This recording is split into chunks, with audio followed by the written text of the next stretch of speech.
अस्सलाम वालेकुम नाज़रीन। हम आपको जैसे मुसलसल आगाह कर रहे थे सियासी और मुल्की सूरत हाल के हवाले से, खुसूसन इंतखाबात के बाद जो सूरत हाल बनी उसके हवाले से आपको मुसलसल आगाह किया और अब तक आपके साथ जितनी खबरें शेयर की हैं वो तमाम मुस्तनद थी और वो वक्त के साथ साथ न सिर्फ मिच्योर हुई बल्कि वो दुरुस्त साबित हुई हैं। हमने आपको मजलिस वहदत मुस्लिमीन और पाकिस्तान तहरीक इंसाफ के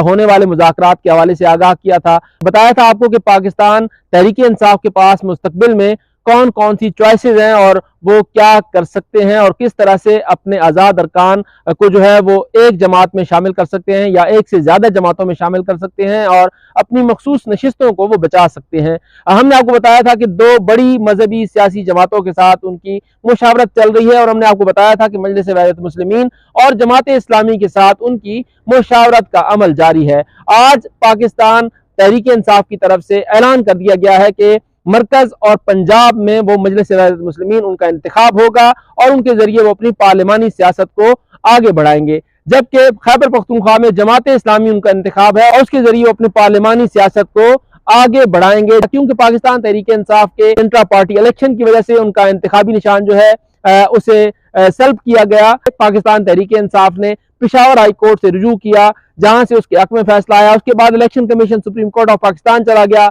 वहां से पाकिस्तान तहरीक इंसाफ की मुखालफत में जो है वो फैसला आ गया। उसके बाद फिर पाकिस्तान तहरीक इंसाफ के अरकान जो है वो आज़ाद हैसियत से इलेक्शन में गए और इलेक्शन के बाद अब सबसे बड़ा जो मामला था वो ये था कि पाकिस्तान तहरीक इंसाफ के अब इन अरकान को किस तरह से एक जगह पर इकट्ठा किया जाए और कौन सी ऐसी सियासी जमात है जिसके साथ जो है मामला को आगे बढ़ाया जाए। तो पाकिस्तान तहरीक इंसाफ के रहनुमाओं की मुसलसल मुशावरत जो है वो होती रही है इमरान खान से और उसके बाद फिर ये फैसला किया गया कि पाकिस्तान तहरीक इंसाफ, मजलिस वहदत मुस्लिमीन और जमात इस्लामी ये तीन जमातें मिलकर पार्लिमानी सियासत में आगे बढ़ेंगी। और उसके बाद ये फैसला हुआ कि पंजाब और मरकज में मजलिस वहदत मुस्लिमीन इंतखाब होगी पीटीआई का और खैबर पख्तूनख्वा में इंतखाब होगी जमात इस्लामी पीटीआई का, और फिर अब ये मामला इस तरह से आगे बढ़ाया जाएगा। यहाँ पर बहुत से दोस्तों ने ये सवाल पहले भी किया था, इसका जवाब मैं पहले कर चुका हूँ, एक मरतबा फिर बता देता हूँ कि आज़ाद अरकान के पास इख्तियार है कि वो कौन सी सियासी जमात मुंतखब करते हैं। जब वो रुकन कौमी असम्बली या सूबाई असम्बली के रुकन मुंतखब होते हैं आज़ाद तौर पर, तो उसके बाद 3 रोज चाहिए होते हैं गजट नोटिफिकेशन के अंदर अंदर कि वो किसी सियासी जमात का इंतखाब करें। अगर वो किसी सियासी जमात का इंतखाब नहीं भी करना चाहते तो उस सूरत में भी वो रुकने कौमी असम्बली या रुकने सूबाई असम्बली रहते हैं। सिर्फ ये होता है कि वो आज़ाद नशिस्तों पर बैठते हैं। अब वो अपोजिशन की आज़ाद नशिस्तों पर बैठे या हुकूमत की आज़ाद नशिस्तों पर बैठे, वो उनकी अपनी सवाबदीद है। अलबत्ता उनके ऊपर ये कदगन नहीं होती कि आपने फाइनेंस बिल में लाजमी वोट करना है किसी जमात को, आपने लाजमी वोट करना है वजीर आजम या कायदे ऐवान के इंतखाब के मामले पर, क्योंकि वो आज़ाद हैं और उनके अपने वोट की एक अहमियत है और वो जिसे वोट देंगे वो उनका अपना इस्तेहकाक होगा। लेकिन जब वो किसी पार्टी में शमूलियत इख्तियार कर लेते हैं तो उसके बाद फिर वो उस पार्टी पॉलिसी के पाबंद है कि वो वजीर आजम का इंतखाब हो या फाइनेंस बिल हो, फिर उस पार्टी पॉलिसी के मुताबिक उन्हें फैसला करना होता है। इसलिए ये 3 रोज बाइंडिंग की गई है कि आज़ाद अरकान जो है वो किसी एक सियासी जमात में शामिल हो जाएं। पाकिस्तान तहरीक इंसाफ के लिए एक मामला तो ये था कि उनके अरकान जो हैं वो हार्स ट्रेडिंग के लिए इस्तेमाल ना हो, और जिस तरह से बड़ी तादाद में पाकिस्तान तहरीक इंसाफ के जो है अरकान मुंतखब हुए हैं सूबाई असम्बलियों से और कौमी असम्बली से, तो किसी एक जमात में उनकी शमूलियत लाजमी थी ताकि एक तो उन्हें हार्स ट्रेडिंग से बचाया जाए और दूसरा मामला था कि उन्हें मखसूस नशिस्तें मिल जाएं। तो अब मखसूस नशिस्तों के हवाले से जो है वो पाकिस्तान तहरीक इंसाफ की पोजीशन अब काफी ज्यादा जो है बेहतर है। इस वक्त आपको मैं ये भी बताते चलूं कि इस वक्त भी मैं जरदारी हाउस इस्लामाबाद के बाहर मौजूद हूं, जहां पर बड़ी गहमा गहमी हुई है। सेंट्रल एग्जीक्यूटिव कमेटी का इजलास जो है वो आज हुआ है। आज हतमी इजलास था, हमने आपको कल बताया था कि इस इजलास में एक बड़ी बात यह आई है कि पाकिस्तान पीपल्स पार्टी की जो सेंट्रल एग्जीक्यूटिव कमेटी है उसने ये कहा है कि बिलावल भुट्टो जरदारी ने पंजाब में बहुत मेहनत की है, अगर हम मुस्लिम लीग नून के साथ हुकूमत में जाते हैं तो उस सूरत में फिर हमें सियासी नुकसान होगा, तो इसलिए अब सियासी नुकसान न किया जाए और अपोजिशन में बैठा जाए, कम से कम मुस्लिम लीग नून के साथ हुकूमत में न जाया जाए। ये बड़ा सवाल था जिसके ऊपर गुज़िश्ता रात बहस होती रही और फिर आज ये दोबारा से इजलास बुलाया गया ताकि आज हतमी फैसला किया जा सके। गुज़िश्ता रात से लेके आज तक जो है वो अहम मुलाकातें भी हुई हैं। साबिक सदर आसिफ जरदारी ने बहुत सी अहम मुलाकातें हुई, जिनमें एक मुलाकात उन्होंने मोहसिन नकवी से की और कुछ और अहम तरीन मुलाकातें हुई हैं। इसके साथ साथ चौधरी शुजात हुसैन के घर अशाइया भी हुआ है और उस अशाइये में भी पाकिस्तान पीपल्स पार्टी, पाकिस्तान मुस्लिम लीग नून तमाम वहां पर शरीक हुई हैं और वहां पर भी सियासी उमूर, खुसूसन हुकूमत साजी की उमूर पर गुफ्तगू हुई है। ये तमाम गुफ्तगू हुई है और अगले आने वाले दिनों तक ये चीजें जो है मजीद वाज़ेह हो जाएंगी कि आया अब हुक्मरानी जो है वो कौन सी जमात बना रही है। दो अब बड़े ग्रुप्स हैं, एक ग्रुप है मुस्लिम लीग नून का जो हुकूमत बनाना चाहता है, दूसरा बड़ा ग्रुप है पाकिस्तान तहरीक इंसाफ का जो विफाक में हुकूमत बनाना चाहता है। मुस्लिम लीग नून जो है वो मुसलसल आजाद अरकान को एंगेज कर रही है और कोशिश कर रही है कि उनको अपने साथ मिलाकर न सिर्फ हुकूमत बनाए बल्कि सादा अक्सरियत भी शो करें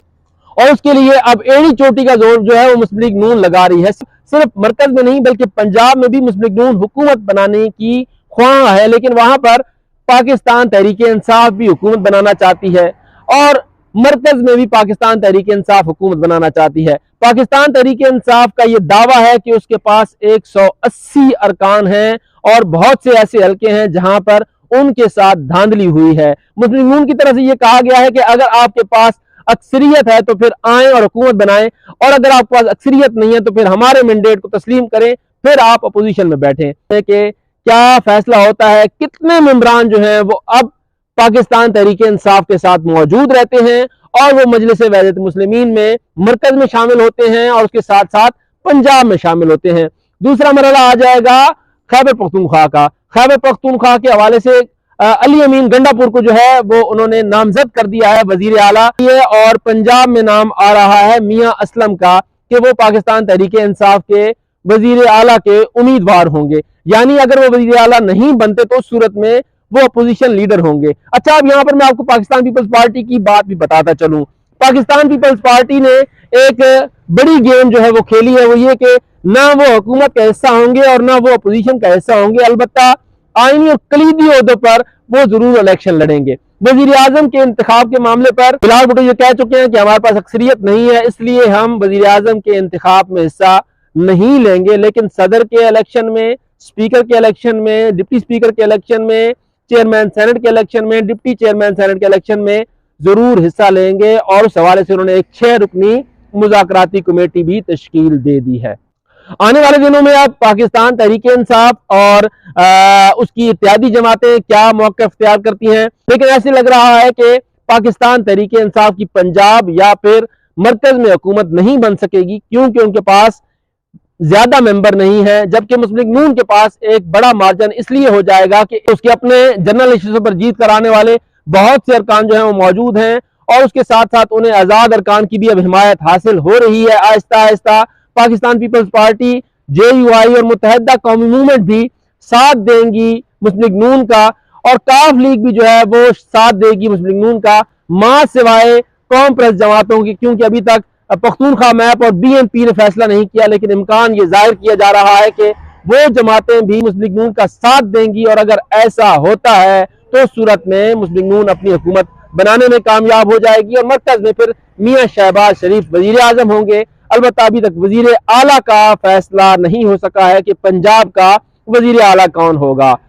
इम्कान जाहिर किया जा रहा है कि अलीम खान का नाम एक मरतबा फिर वजीर आला पंजाब के लिए गूंज रहा है और मरियम नवाज को मरकज में लाया जा रहा है। अगर मरियम नवाज मरकज में आती हैं और पंजाब में हमजा शहबाज और अलीम रह जाते हैं तो फिर इम्कान ये है कि शायद अगले वजीर आला पंजाब अलीम खान होंगे। मजीद जो भी अपडेट्स होंगी, जो भी खबरें होंगी आपके साथ शेयर करते रहेंगे। इस्लामाबाद का मौसम बहुत सर्द है, लेकिन यहाँ पर सियासी गर्म हवाएं चल रही हैं और इस लिहाज से सियासी दर्जा हरारत जो है वो भी बतदरीज बढ़ता जा रहा है और ये दर्जा हरारत उस वक्त तक बढ़ता रहेगा जब तक पहला पार्लिमानी इजलास नहीं बुलाया जाता। नोटिफिकेशन जैसे ही इलेक्शन कमीशन जारी करेगा तो 21 रोज के अंदर अंदर इजलास बुलाया जाना जरूरी है। वजीर आजम, निगरान वजीर आजम जो है वो एडवाइस करेंगे सदर मुमलिकत को और सदर मुमलिकत जो है वो फिर कौमी असम्बली का इजलास बुलाएंगे 21 रोज के अंदर। जैसे मैं पहले आपके साथ तरीकेकार शेयर कर चुका हूं कि जैसे ही इजलास होगा उस इजलास में जो सबसे पहला काम होगा वो होगा तमाम अरकान का हल्फ। उसके बाद फिर वो हाजिरी रजिस्टर पर अपने दस्तखत करेंगे और तीसरा काम यह होगा कि उसके बाद स्पीकर कौमी असम्बली का इंतखाब किया जाएगा, उसके लिए नामजदगियां होंगी और फिर स्पीकर का इंतखाब होगा खुफिया राय शुमारी से, फिर डिप्टी स्पीकर का इंतखाब होगा खुफिया राय शुमारी से, और उसके बाद फिर कायदे अवान यानी वजीर आजम के इंतखाब के लिए जो है वो नाम मांगे जाएंगे और फिर एक रोज दिया जाएगा। अगले रोज फिर कायदे अवान यानी वजीर आजम का इंतखाब होगा और वो होगा डिवीजन के जरिए। अब तक के लिए इतना ही। अगर आपको हमारे ये वीलॉग पसंद आए तो शेयर जरूर कीजिएगा और कमेंट्स में जाके अपनी राय का इजहार जरूर कीजिएगा। बहुत शुक्रिया।